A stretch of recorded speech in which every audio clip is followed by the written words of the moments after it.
Well, putting late fall of 1984 aside, I don't think there's ever been a period in American history where Americans were so sure who the next president of the United States was going to be as they are right now. Hi, everybody. I'm Bill Whittle here with Steve Green and Scott Ott, and this is your right angle on the astonishing popularity of Vice President Kamala Harris and her kind of inside story of what exactly you can expect from the next president. Because I personally, Scott disagrees. I don't think Joe Biden's going to be here through 2022, but here we go. They used to say that an unpopular vice president was assassination insurance. You kill the president, you end up with a guy who's worse. This seems to be a pretty advanced case of 25th Amendment insurance.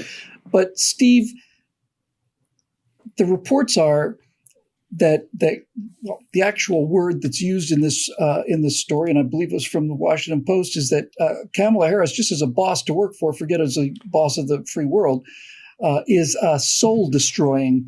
That's what they're calling the experience of working with her. One thing in particular steps to my attention. And this is a direct quote from one of the articles. One former Kamala Harris staffer put it this way: with Kamala, you have to put up with a constant amount of soul-destroying criticism and also her own lack of confidence. So you're constantly sort of prepping up a bully and not really clear why. Nothing better than an insecure bully to run the free world as troops are massing on the Ukrainian border.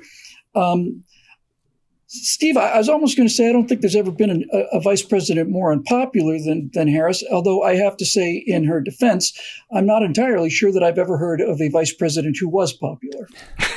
Fair enough. Yes, it's a crap job, but not worth a bucket of warm spit is the cleaned up version of the description of that office.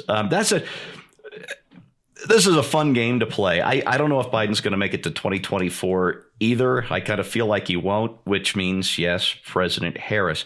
On the other hand, to give you an idea of what kind of a scramble that would lead to, for whatever reason, Biden might leave office, resign, ill health, 25th Amendment. If he's not going to run again in 2024, he really has to make the announcement within the next 12 to 18 months, and 18 months is really pushing it because all of those Democratic contenders looking at 2024 need at least a year to put together their money machines and their ground organization. And if he were to announce, late in the game, really any time after mid-2023 that he wasn't going to run again in 2024, he would be screwing his own party unbelievably, which go for it, Joe. That said, somebody conducted a poll. I put this up on Instapundit today. I think it might have been Investors Business Daily. They polled, I want to say 1,300 registered voters. It's too early to identify the likely voters, so I'm not going to complain about that part. Overall, only 22% of them want to see Biden as the standard bearer in 2024. 37% of Democrats want Biden at the top of the ticket.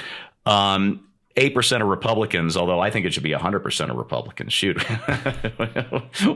What are those people thinking? But this is the part that should have Democrats putting on their depends, just like Joe does.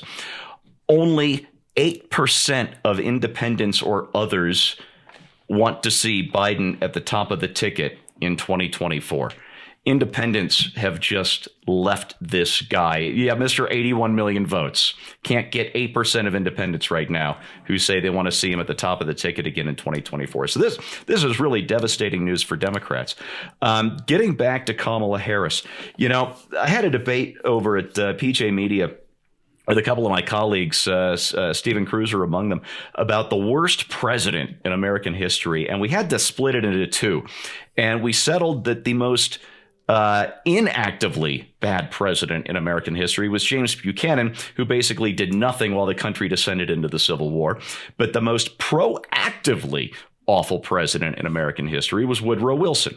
And the good news is we had, 60 years to recover from Buchanan in the Civil War before we got stuck with Wilson and his proto-fascist arresting dissenters and all the rest. Kamala Harris is so unqualified and so unwilling to learn. And this is my assessment is based on what her own ex-staffers have said. She is so unqualified and so unwilling to become so that I think she would be one of the worst presidents in American history. And coming on the heels of a guy who I think is one of the worst presidents in American history right now, I'd have to put Biden at number 3 behind Buchanan and Wilson. We would have 2 of the worst presidents in American history, not 60 years apart, but not even 60 minutes apart, Bill. I like the term unqualified because that's kind of where I'm going with this. And by the way, Steve, you're wrong to say that she's unqualified. She's perfectly qualified because Joe Biden on the campaign trail said that his vice president was going to be a black woman. And so she therefore is 100% qualified for the job. By definition, I think everybody on both sides of the aisle heard that and then realized now he can't go back on that. So he picked a person who came last in her own state primary. You'd point out she'd already withdrawn from it, but she'd withdrawn from it because she had gotten so little she never traction made it to out Iowa. of the committee. No, the debates just destroyed her because people got to know a little bit about her and they didn't particularly like what they see. But when you say unqualified, Scott, rather, let me ask you about this. Here's a video that's sort of, as you pointed out in the backstage show, mysteriously resurfaced as if released from the bottom of the ocean by a pocket of methane gas.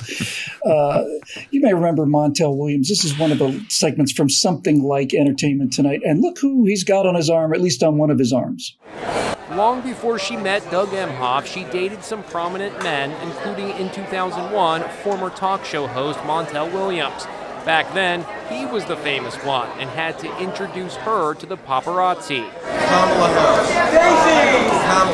Now, Scott, attending an event as arm candy doesn't automatically disqualify you as president, but I noticed that somebody like, Condoleezza Rice wasn't doing that. She was busy studying for, hard stuff.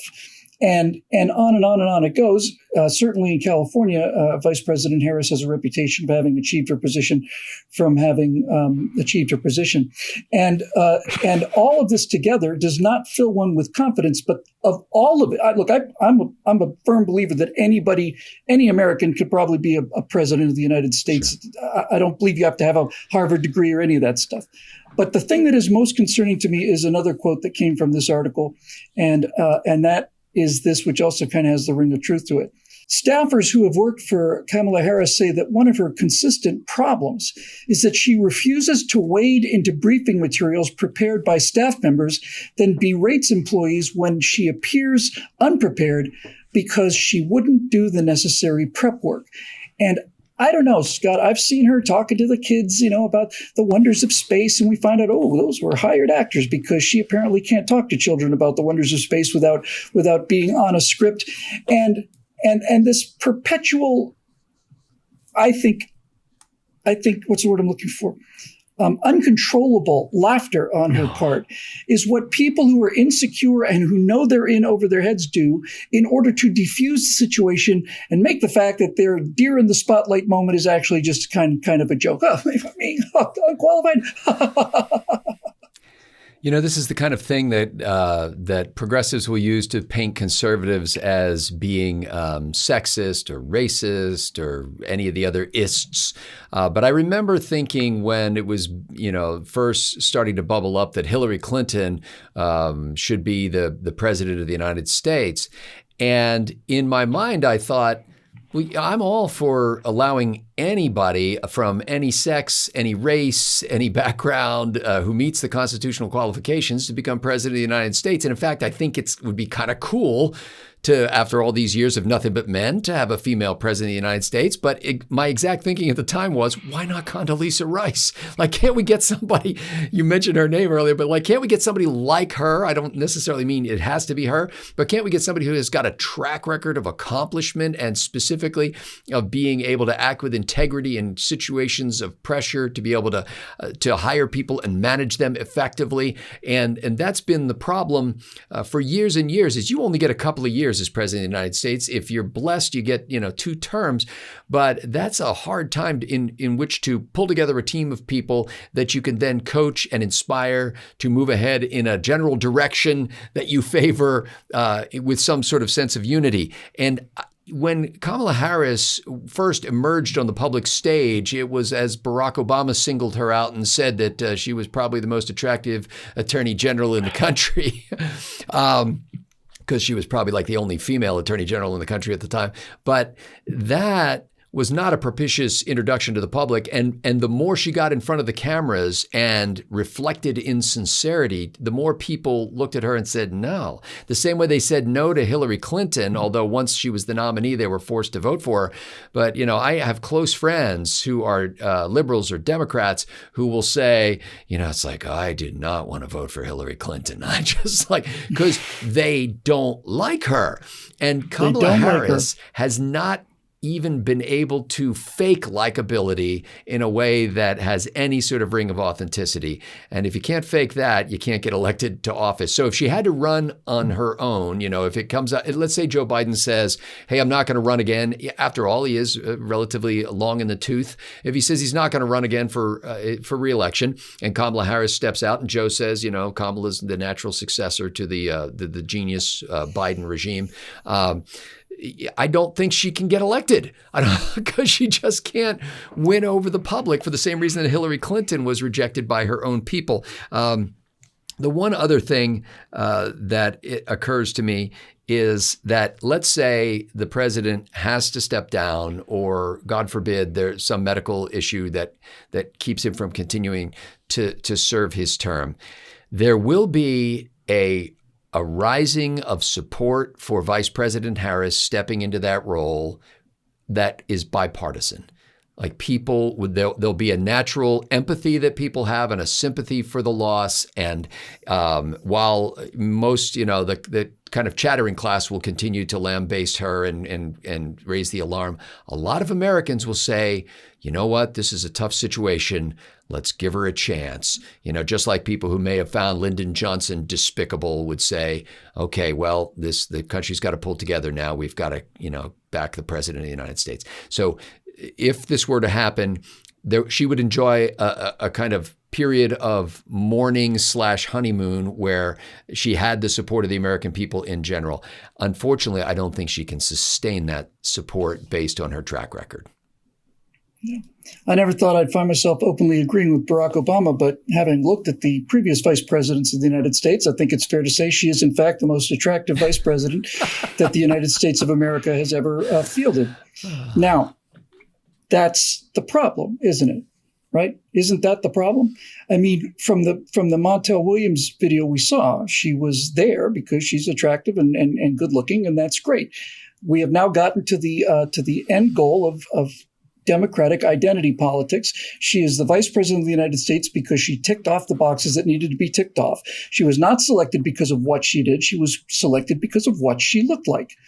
Probably just an offhanded remark on the part of Joe Biden, offhand remark, and the next thing you know, there's the next president of the United States locked into place.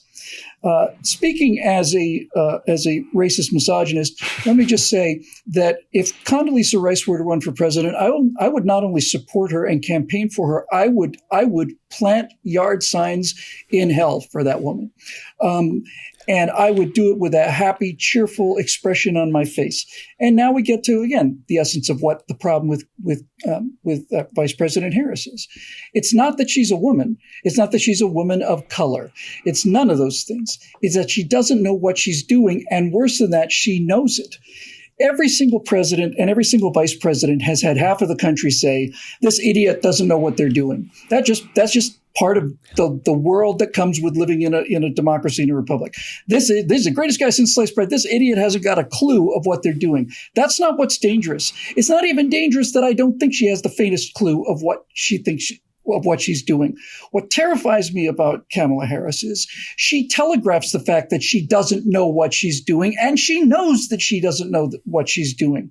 You cannot have I would rather have a secure idiot than an insecure genius in this position, because this is ultimately what leadership is about, is the sense that we can depend on this person, that we as a country can depend on them, and the people that don't like this country have a sense, I better not mess with this person because you never know what they're going to do.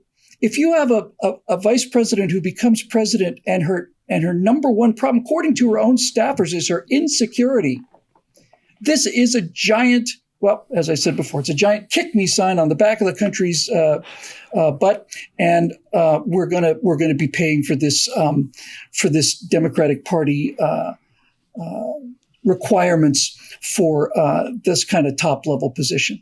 For Steve Green and Scott Ott, I'm Bill Whittle. We'll see you next week right here on Right Angle.